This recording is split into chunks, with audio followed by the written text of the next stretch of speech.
Hello friends and welcome back to the channel.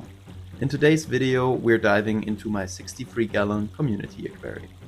A peaceful underwater world shared by guppies, ember tetras, Amano shrimp, corydoras, and even a curious little dwarf crayfish named Mister Krabs.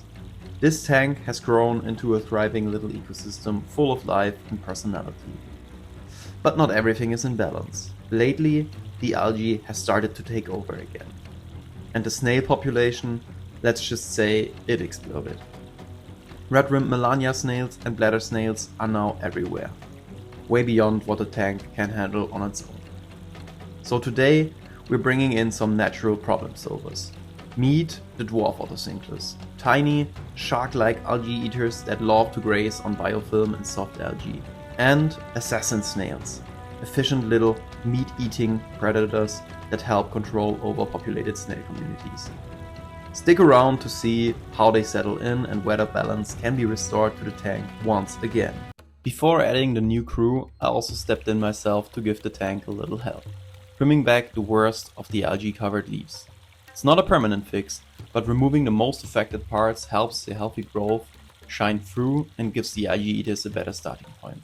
Also, it is more appealing to me since this tank is in the middle of my living room and I always want it to look nice and shiny.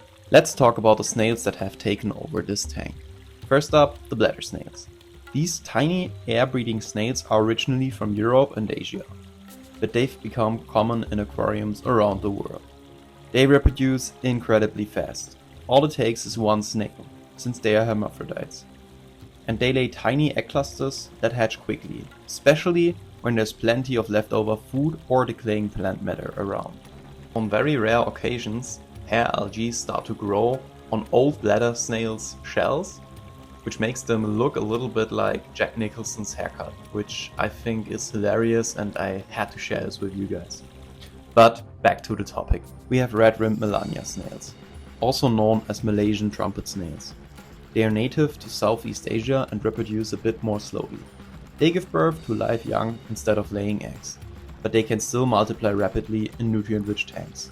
These guys hide in a substrate during the day and come out mostly at night, making it easy to miss just how many you really have. Guppies and Amano shrimp both do a great job helping keep algae in check. Guppies usually nibble at soft algae on hard surfaces, and Amano shrimp are constantly grazing on biofilm and leftover food. But even these dedicated cleaners have their limits. They usually avoid delicate surfaces like plant leaves, where tougher algae can really take hold. This niche is occupied by red rim Melania snails and bladder snails. But with the introduction of the Assasin snails that will follow later in this video, these snail populations will rapidly go down.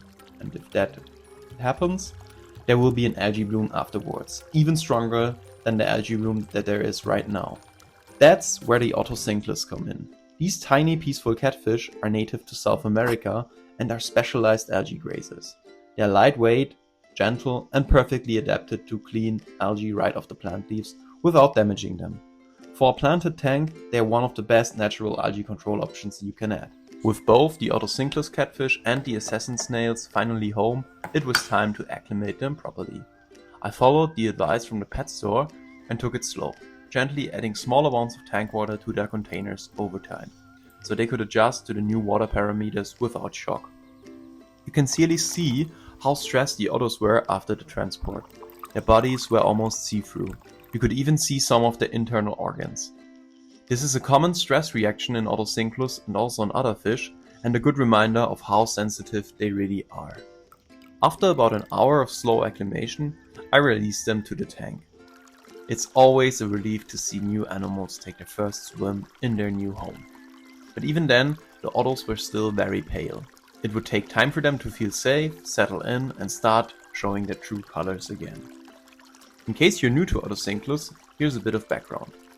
Despite their sleek, shark-like appearance, these tiny catfish are completely peaceful. They won't bother other fish, they won't nip fins, they just want to eat algae, that's it.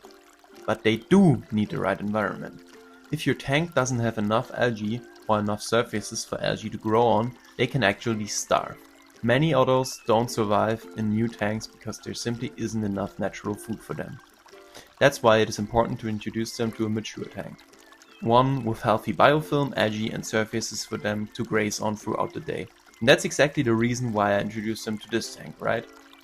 To get rid of all of the algae that are growing on plant leaves and on surfaces.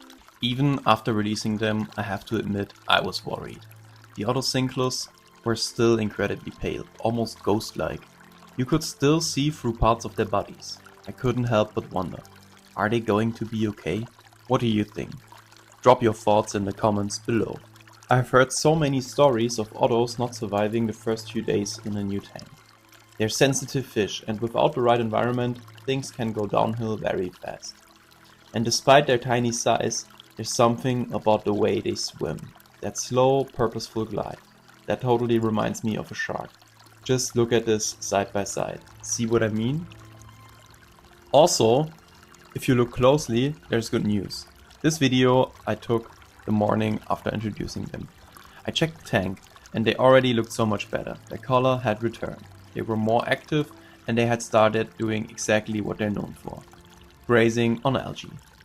It was such a relief to see. With enough algae, calm tank mates and stable water, Otos can absolutely thrive. But those first 24 hours can be critical. So what do you think? Will they make it long term in this tank? Let me know in the comments. Keep watching to see how they settle in over the next few weeks. Also, then keep watching to see the other species I introduced. A way less peaceful species, as you will see in a few moments. Next up, the Assasin Snails. These guys might look just like another decorative snail, but don't let the striped shell fool you. Clea Helena is a natural born killer. They are originally from Southeast Asia, and they are best known for their unique diet. They hunt and eat other snails, making them a popular solution for overrun tanks like mine. One of them had a rough start. It ended up and flipped upside down, but after a few minutes of wiggling and adjusting, it righted itself and got moving. These snails may be slow, but they are surprisingly determined. And then this happened. Just moments after going in, one of the assassins locked onto a red Rim Melania snail.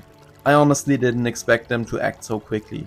I thought it would take hours, maybe days, but no, these snails come ready to work.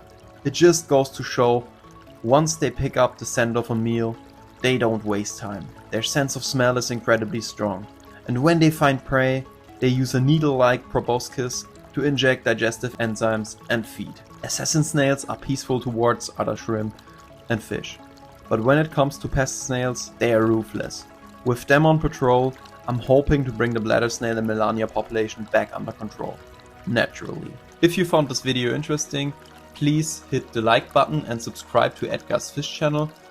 I'm sure you will like to watch how I added tiny crustacean predators to my ecosystem tank on the left side, or if you want to watch my last video, just click on the video on the right side.